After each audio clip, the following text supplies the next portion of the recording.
Ethiopia's desert, the hottest place on the planet, cracking at the crust, sinking deeper beneath the Earth's surface. But while this hostile wilderness offers little opportunity for life, some of Africa's highest mountains rise high out of the ashes, creating an aerial oasis for some of the world's most unique and adaptable creatures. This is a land of extremes. This is Ethiopia.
Landlocked and surrounded by 5 countries, Ethiopia is one of East Africa's forgotten lands. Seemingly passive deserts in fact seethe with fire, and cloud-piercing peaks shield a secret Eden of canyons and cliff tops teeming with life.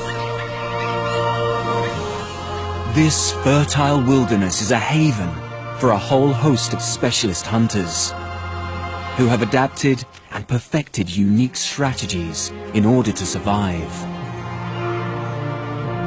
Deeply spiritual people have clung to parts of these mountains for nearly 4,000 years.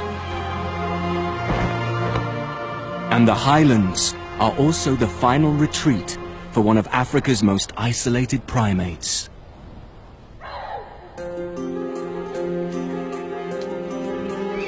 Gelada baboons are the last surviving species of a widespread group of grass-grazing monkeys, once found across the whole of Africa.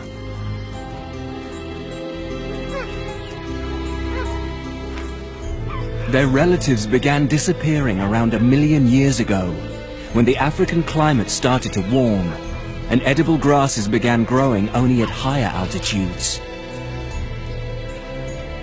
Geladas either moved to where there was food, or starved. But as people also capitalize on the highlands' fertile soil, Ethiopia's geladas may be about to face the battle of all battles in order to survive. Despite the rich offerings of their mountainous home, could this really be the geladas' last stand?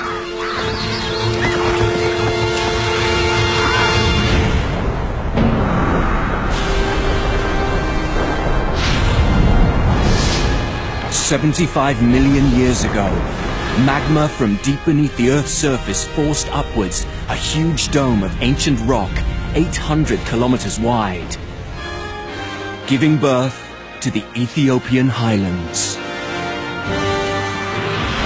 Eventually, the tectonic plate beneath this enormous formation began to split and separate, sparking a chain of volcanic activity along what is now known as the Great Rift Valley.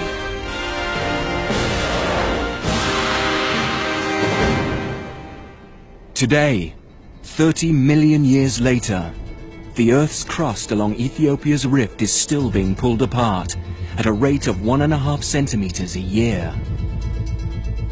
It is also sinking.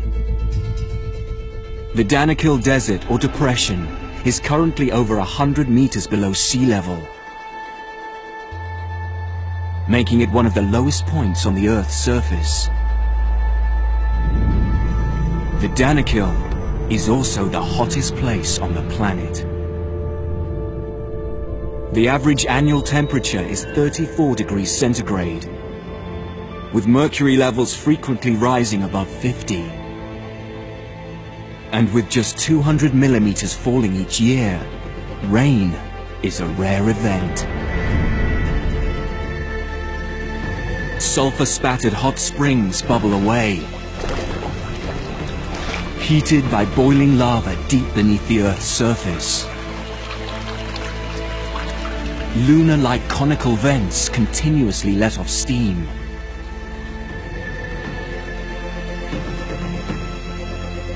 Around 1,200 square kilometers of the Danakil region is a giant salt plain. Mineral-rich waters flowing into the depression are quickly evaporated, trapping the residue. Over millennia, this has laid down salt layers over 2 kilometers thick in places. But crowning these hostile lowlands is Erta Ale, a continually active volcano containing the world's only permanent lava lake.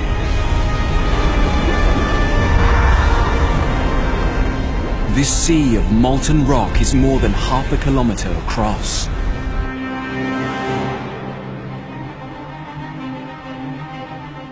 Erta Ale offers a modern-day glimpse into the formidable forces that so long ago pushed up the enormous ancient rocks to create Ethiopia's highland wonder.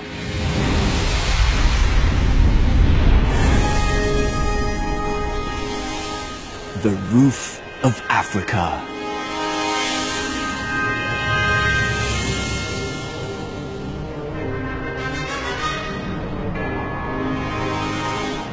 Rising 4,500 meters above the Danakil Depression. This mountainous region forms the largest continuous area of its altitude in the whole of Africa. Little of its surface falls below 1,500 meters. And the annual rainfall up here is around 7 times that of the parched land below.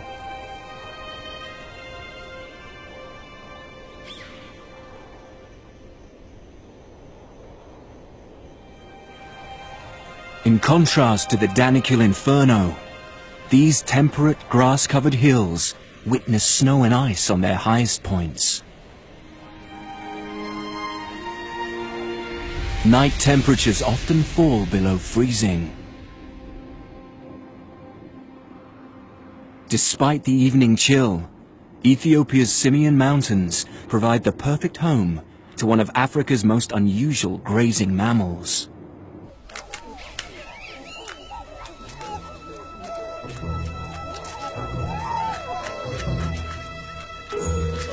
Unlike most monkeys, the gelada's diet is primarily made up of grass.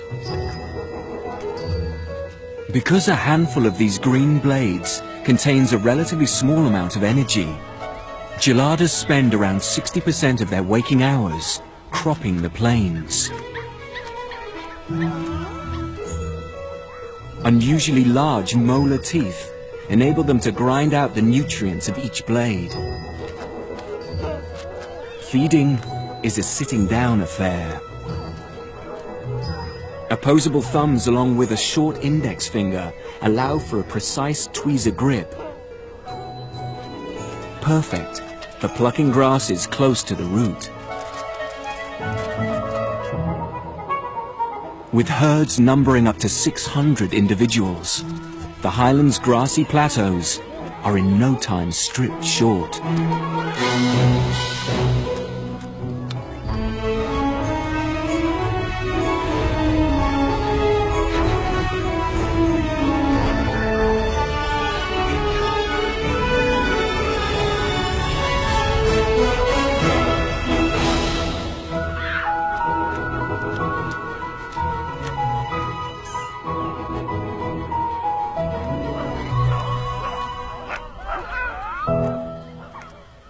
Geladas are the only primates to have a pink hourglass-shaped skin patch on their chest.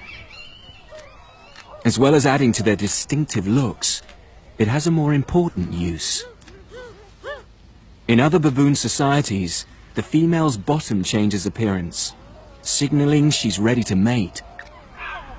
But because geladas spend so much of their time sitting down, it's their chest patch that blisters and becomes brighter in color whenever they're fertile.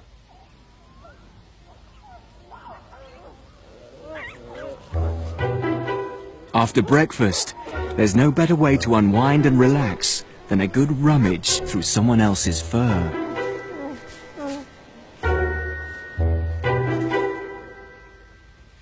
This adult male gelada is about the size of a large domestic dog. He's the head of his own harem, made up of around a dozen females and their young. Although grooming also helps reaffirm social bonds throughout most of the group, it seems this alpha male would be far better off scratching his own back, not wasting his efforts on the females. Despite being the so-called boss, it's actually the women who call the shots in this society. Where to walk, when to eat, including when it's time for their leader to be replaced. Bands of bachelor males roam the outer perimeter of the herd, looking for signs of weakness, looking to catch the eye of any one of the females.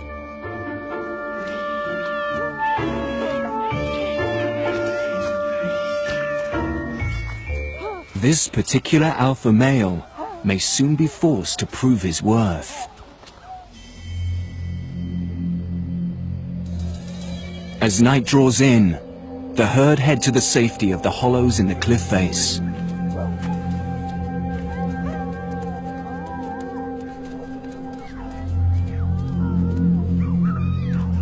Long, thick coats of hair may protect them from the cold night air, but would offer little defense against the tearing teeth of the mountain's most notorious nocturnal predator.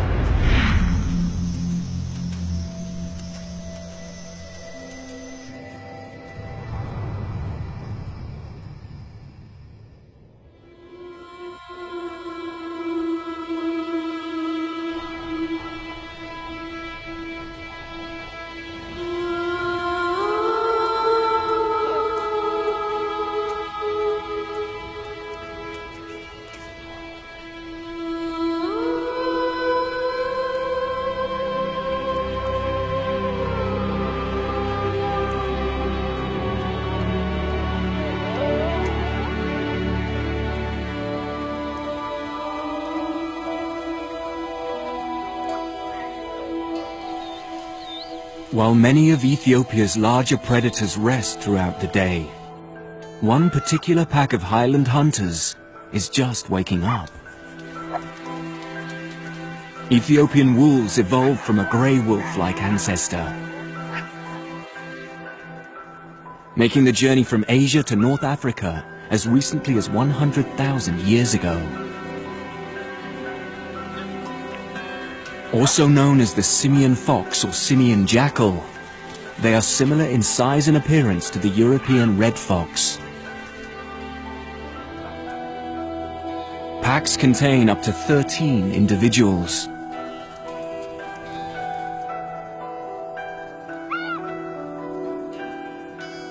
Like all wolves, this carnivore has excellent hearing and a highly sensitive sense of smell. Already, something's caught this hunter's attention.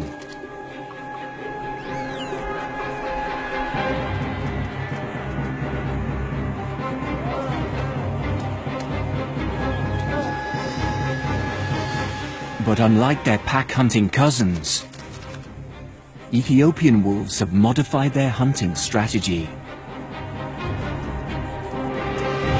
They choose to hunt alone on the open grasslands, splitting up from their groups to track down their prey.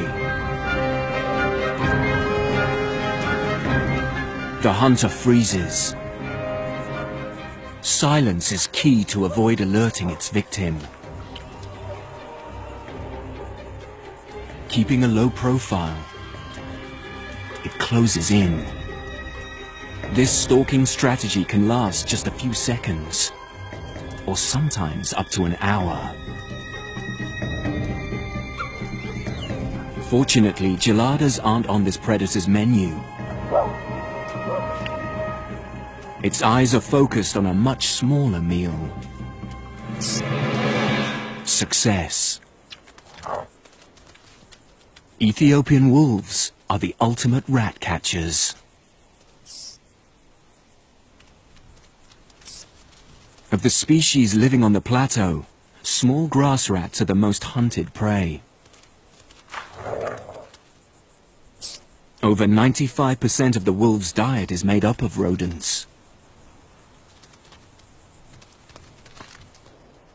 With the hunting mission over, the individuals regroup and return to camp. Young, hungry and impatient mouths demand their share of breakfast. While some pups still rely on regurgitated catch, other members of the pack prefer their meals intact. Although it appears some youngsters want the best of both worlds. Like geladas, these extraordinary wolves are unique to Ethiopia's highlands. But there's another species that's also made these dramatic mountains its exclusive home. This creature has nerves of steel.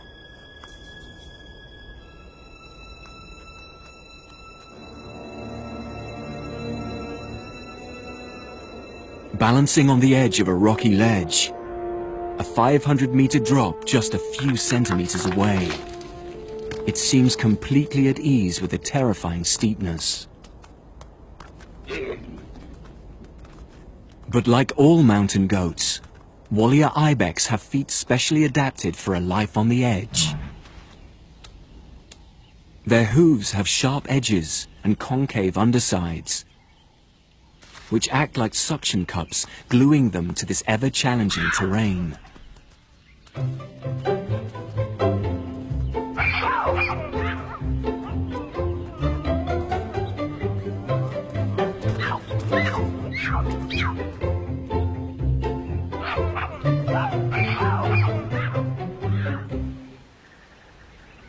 Even climbing trees to reach a meal proves effortless. Despite sharing the same habitat with gelada baboons, these ibex have more diverse feeding habits. Along with grasses and ferns, old man's beard lichen growing among the trees is a particular favorite.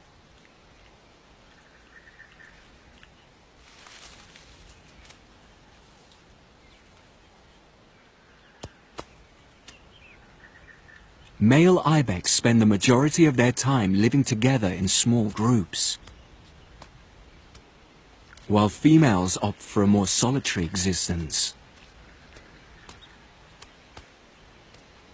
But during the mating season, this grouping pattern changes. The females form tight-knit nursery groups, while the males put their friendships aside as soon as they get wind of the fertile females.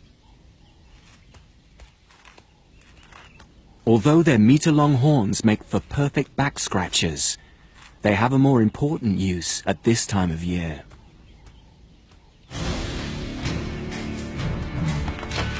Known as rutting, this clashing of heads is what sorts out the men from the boys.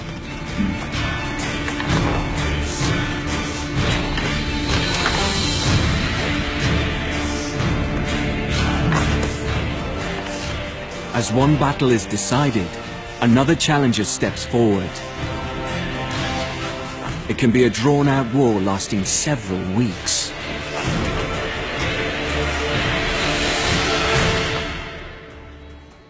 The eventual victor gets to dominate the female herd, increasing his chances of siring the most offspring.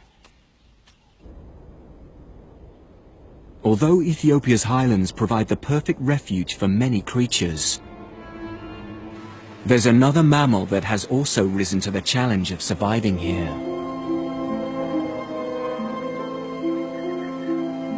Over 2,000 years ago, just 50 kilometers further north along the highland plateau, man made his mark here at Axum.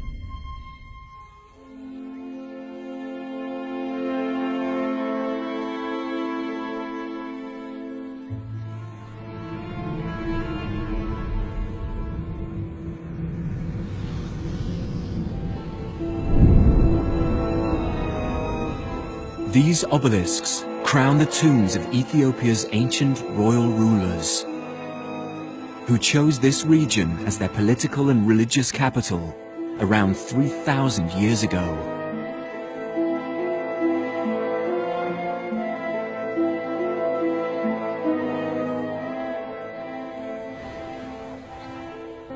Carved from granite, with some towering over 30 meters tall, these memorials were seen as stairways to heaven.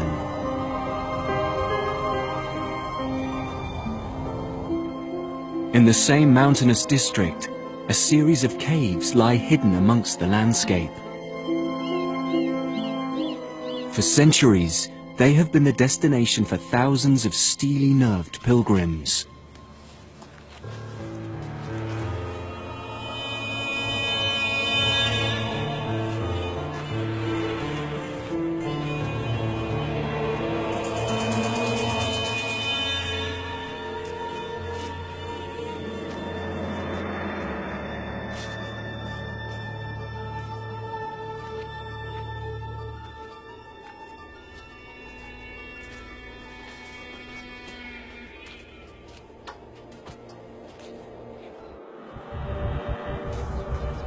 Cut out of the solid rock face, this Christian Orthodox church is one of 100 or so, perched high up within these vertical cliffs.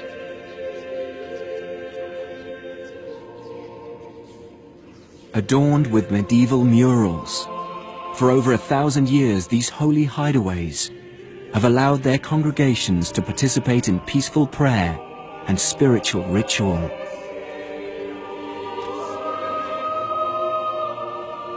Founded back in the 4th century by a shipwrecked Christian, Ethiopia's Orthodox Church is one of the oldest established churches in the world.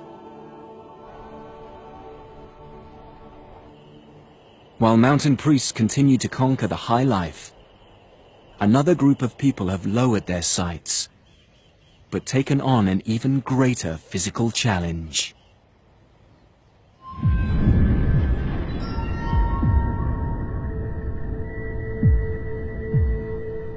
In Ethiopia's hostile Danakil Depression, the shimmering 50-degree heat reveals what appears to be a mirage of life. But this is no illusion. These are the Afar, one of the toughest tribes on the planet.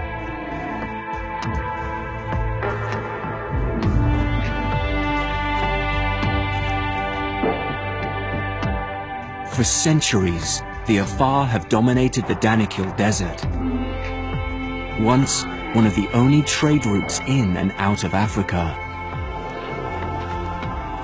These nomadic herders were among the most powerful and hardy tribes on the continent. Not only did they provide the camel trains needed to transport goods, they were the keepers of Ethiopia's secret gold, otherwise known as salt. This essential human commodity was once so valuable it was traded ounce for ounce with the southern continent's gold reserves. Beneath this dry and desolate moonscape lies a seemingly endless and still expanding reserve.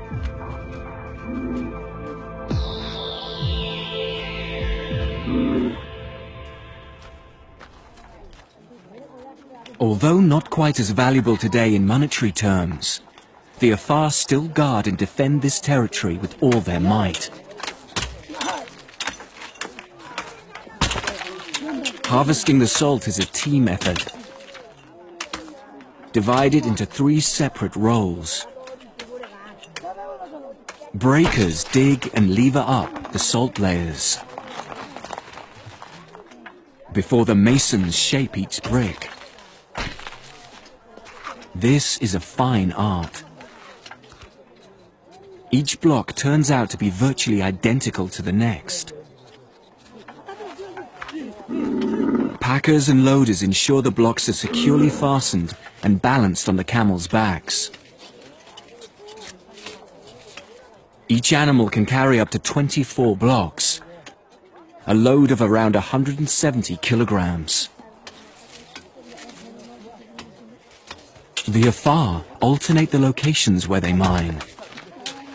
Holes left by removing the salt slabs will quickly fill up with salty water. The intense sun then evaporates the liquid, leaving behind layers of fresh salt crystals.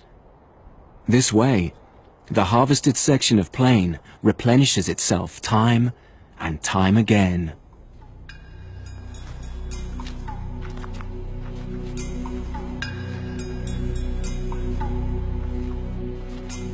Once fully loaded, the 50-strong camel train begins the 2-week trek up to the temperate highlands. Eventually, the salt will be traded and distributed to the mountain region's various markets. As one group of hardy warriors scrape out a living in the desert, in the Gelada-inhabited highlands, another gang of primates face harsh challenges of their own. This group of Gelada bachelor males are planning a raid.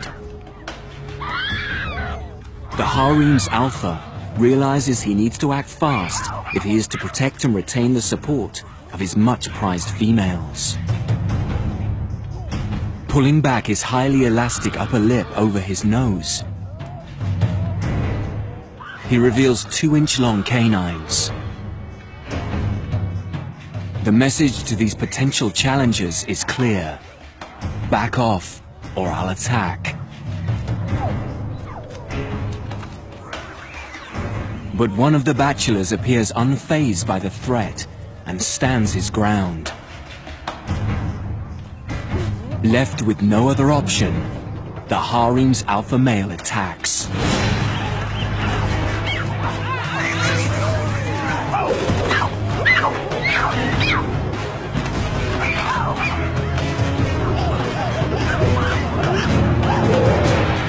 But this time, the harem leader has met his match. He finds himself on the receiving end and is forced to take flight.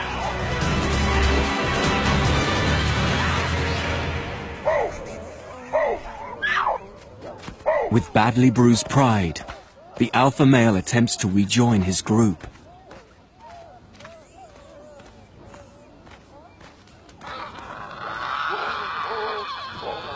But the battle isn't quite over yet.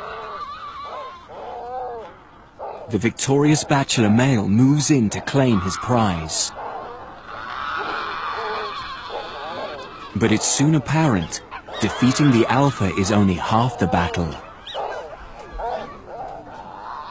Because it's the females in Gelada society who set all the rules, this bachelor receives the wrath of the women,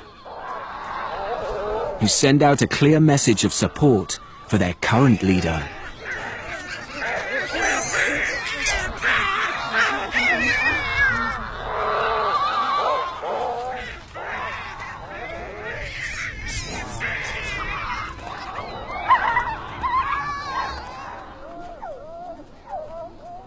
Although today the alpha has the backing of the females, it won't be long until he falls out of favor and the harem welcomes a new challenger chasing the top job.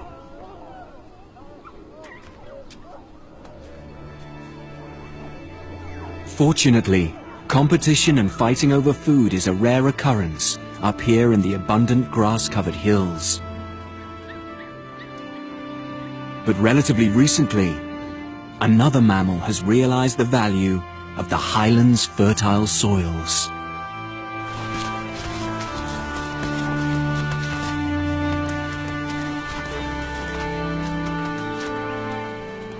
Perched on the lower ledges of this mountain kingdom are the Amhara, farmers whose lives depend on a crop that is as old as the hills. Teff. This humble wheat is the ancestor from which varieties such as millet have since been cultivated, and is an integral part of Amhara society. Teff seeds are so small, a single handful is enough to sow an entire field. While men work the terraces, it is the women of the village who turn the grain's chalky flour into large leathery pancakes. These flatbreads, known as injera, are unique to Ethiopia. Teff is milled into powder, then mixed with water, yeast, and a small quantity of flours. The base touching the hot iron pan or mitad turns out perfectly flat pancakes, while tiny bubbles create an upper side containing hundreds of mini craters. This porous surface makes injera the perfect bread to scoop up sauces and other traditional dishes.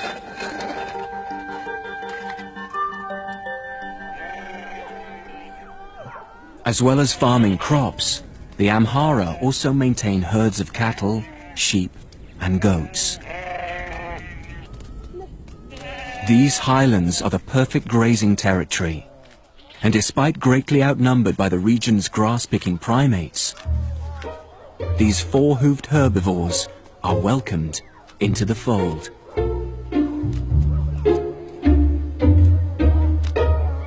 But when it comes down to invading personal space, there are limits. An arm's length appears to be the accepted distance, although some of the younger members of both groups haven't yet got the message. Gelada females only give birth once every other year, so babies can enjoy the undivided attention of their doting mothers right up to their second birthday. Females' teats lie so close to the center of their chest, youngsters are often able to feed from both simultaneously. Once refueled, baby geladas get straight back to business. Play fights, somersaults, and roughing up your best friend are daily necessities. The youngsters appear indestructible as their seemingly fragile bodies bend in two and survive plummets of several meters.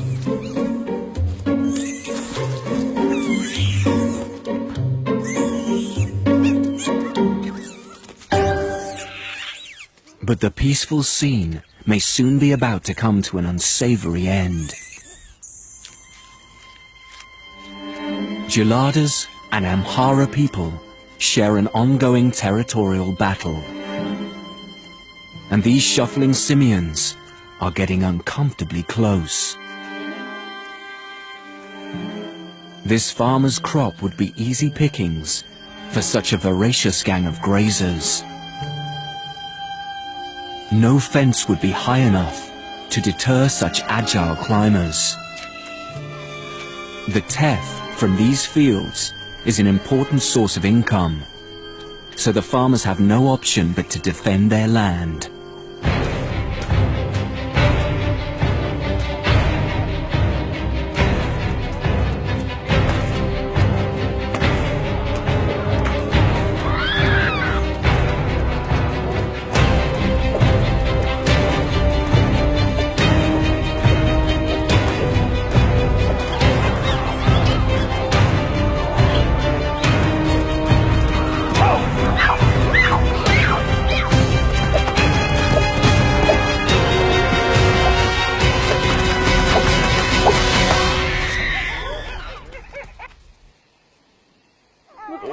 Losing your grip on these steep cliffs can have severe consequences.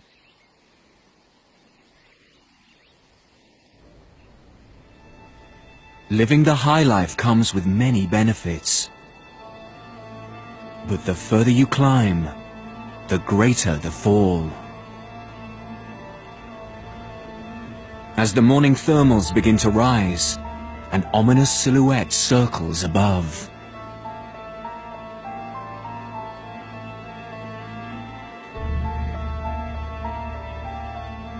The arrival of the highlands undertakers confirms the demise of one of the mountain's monkeys.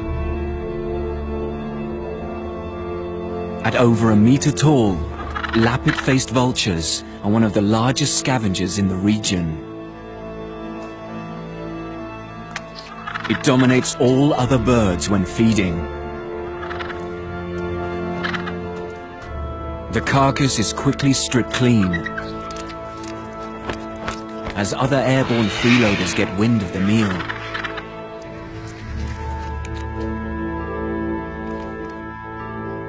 Thick-billed ravens are the last to give up, as the sight of bare bones signals an end to the feast.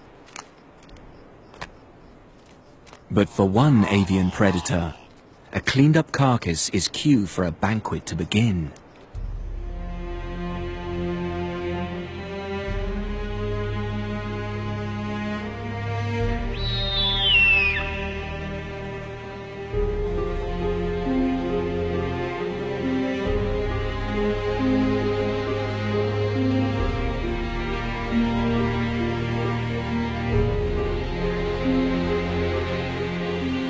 The Lammergeier vulture is unique. With a wingspan tipping 3 meters, it's one of the world's largest birds of prey.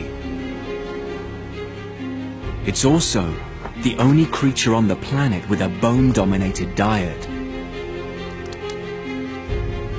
A highly acidic stomach enables it to digest entire bones overnight. Although even for this giant, there are limits to the portion size it can swallow. But for the Lammergeier, the bigger the bone, the better, as it has developed a remarkable strategy to consume these oversized chunks.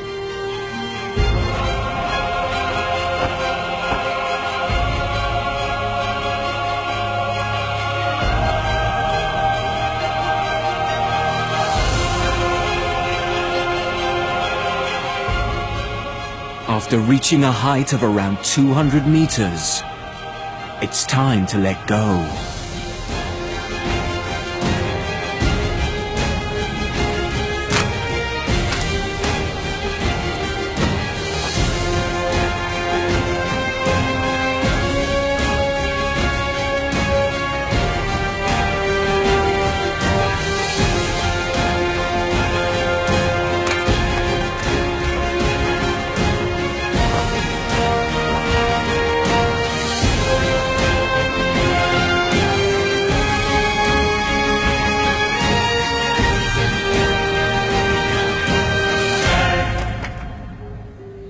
This bone-breaking action can be repeated up to 30 times, until the fragments are small enough to digest.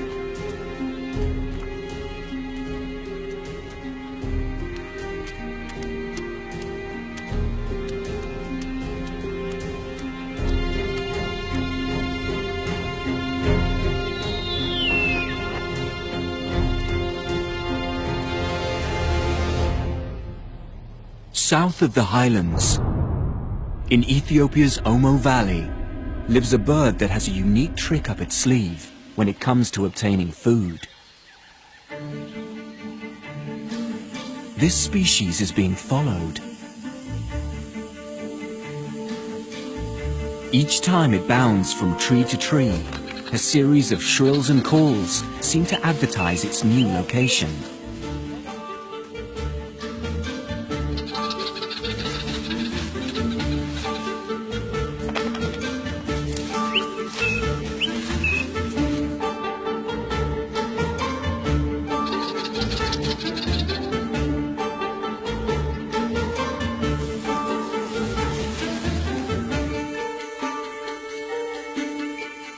Eventually, the bird reaches its destination and the hunters close in. Which is exactly what this greater honey guide intended. These Suri tribesmen are after one thing, and this bird has led them directly to it. But between this trio of trackers and the prize lies several hundred sting-wielding bees.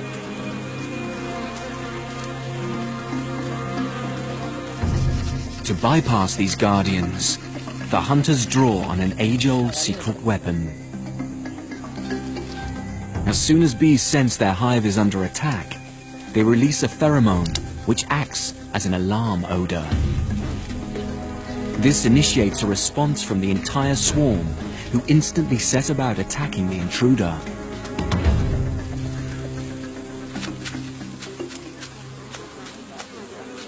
The hunter blows smoke into the nest.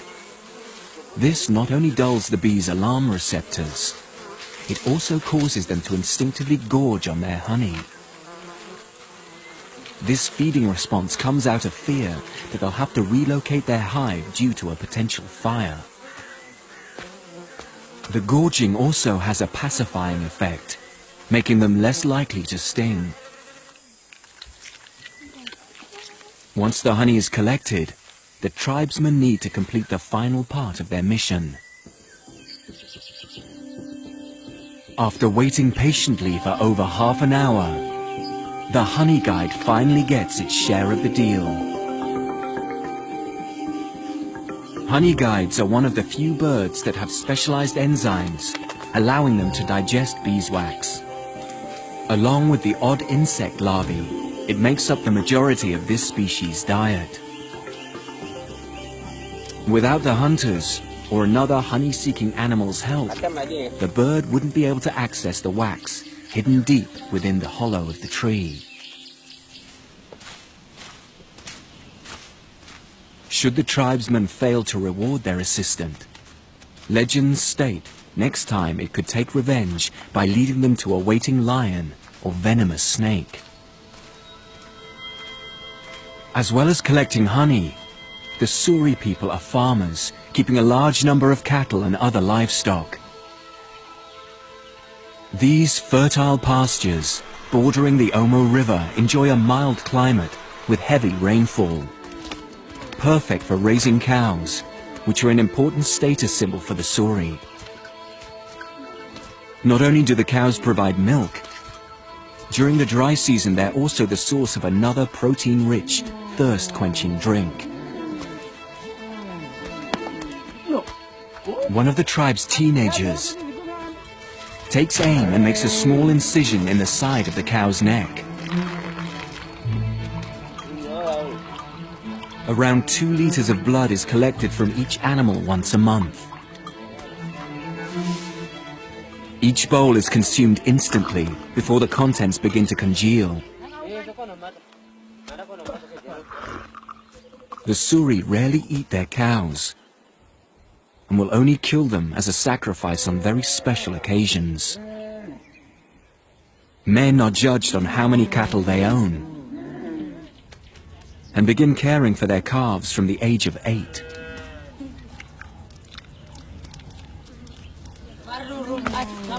The average male owns around 40 cows, which presents a small challenge, as they're not allowed to marry until they own 60.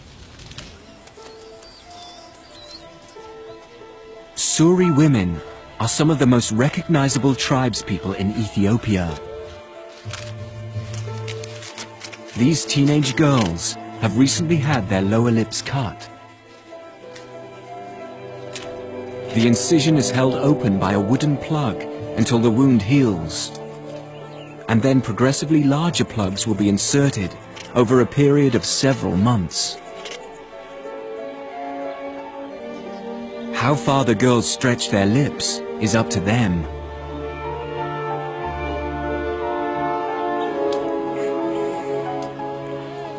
But the larger the clay plate they are able to hold, the more desirable they become to a future husband. It isn't known exactly why lip plates were first used. Some believe it was meant to discourage slavers from trading the women. But to the men of the village, it is a sign of beauty. The larger the lip plate, the greater number of cows they must pay for a bride.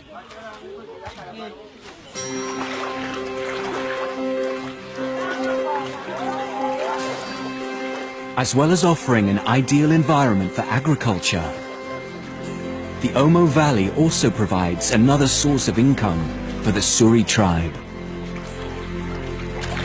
These nearby streams reveal a luxurious legacy of Ethiopia's volcanic past.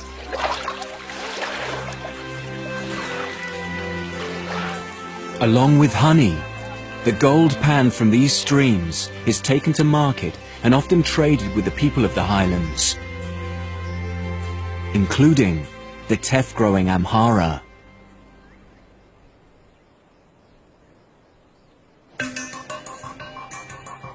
In the foothills of the highlands, it's market day.